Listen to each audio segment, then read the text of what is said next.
Next, I'm making picadillo. This was one of my all-time favorite recipes from my budget cooking channel. I ended up making one with ground beef and one that was vegan. They're basically made the same way. It's just for the second one, I substituted a vegan ground beef and also vegan bouillon. Here, I have 1 pound of ground beef, and the vegetables that you see here, I have 1 teaspoon of cumin, some chicken bouillon powder, and 2 cloves of garlic.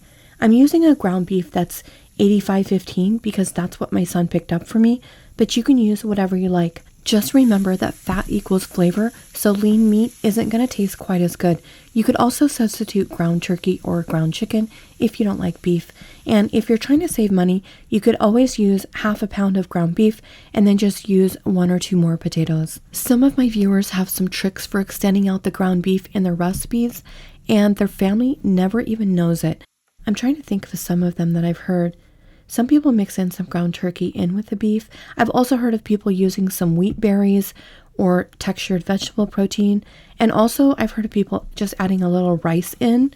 If you haven't spent some time reading the comments on my channel, it's definitely worth doing because there's a lot of information there. I chopped half of a small onion and added that in there first, just until it becomes translucent, and then I'll add in my chopped garlic. I noticed that there are lots of variations on this picadillo.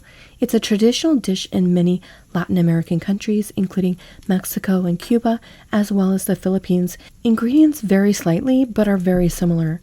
I'm making a Mexican version, which typically has potatoes and carrots and some kind of tomatoes or tomato sauce. In case you missed it, I added cumin, chicken bouillon, and a little extra garlic powder, but I will put this recipe for you in the description area of my video. But there are lots of other versions that include peppers into the dish, and I noticed that there's a big variety in the types of peppers that are used. I really wanted to use green chilies in mine, but I'm making this version for my son, and he doesn't really like green chilies anyway. But I also noticed that a lot of people use green bell peppers, like in the Cuban and the Costa Rican and the Puerto Rican versions, and some people use jalapenos. So I think it's really just whatever you like or whatever you have in your house at the time.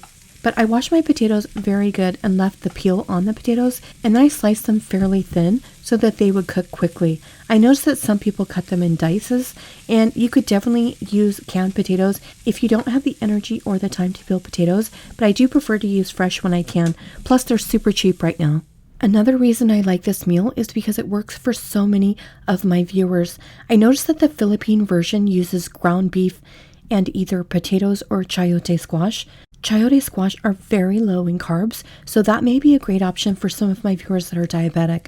You could also try some other low-carb vegetables like cauliflower, but I'm actually thinking the chayote would work best here.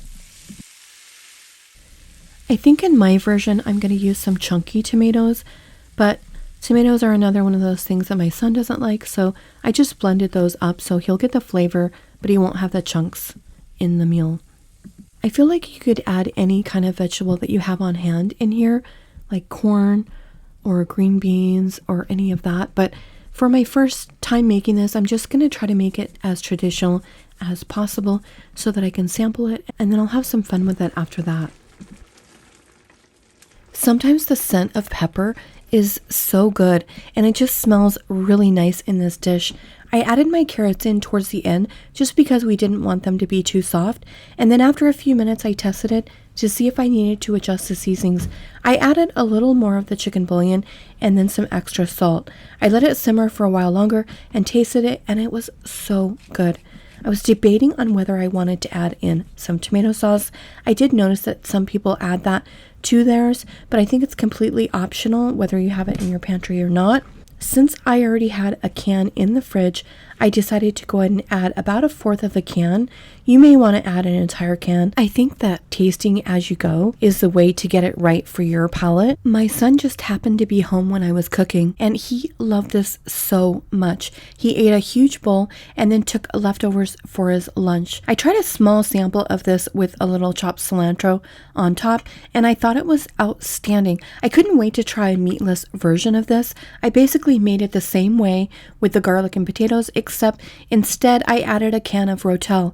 Again, I was wishing that I had some green chilies, but there are peppers in the rotel, so I was hoping it would kind of make up for it and be the same way. And I added some vegetable bouillon and let it cook for a while, and this meal was delicious. However, the rotel was a little too spicy for my liking. The Cuban and the Puerto Rican versions of picadillo also included olives, so I added some of these Trader Joe olives that I have, and it elevated this to a 10 for me. It was so good that I couldn't wait to eat it again for dinner, but this time I plated it in a typical Mexican style with refried beans and tortillas, and oh my gosh, this is definitely one of my new favorite meals. I'm going to add this into my weekly meal rotation. I'm already craving it again. Everything just went so well together. I hope you'll try this if you haven't already. That's it, guys. Thanks so much for watching. I'll see you soon. Morning has broken, my windows are open. Wanna feel the wind blow through my hair. Which way do I follow? What happens tomorrow? I turn to you and hope you can guide the way.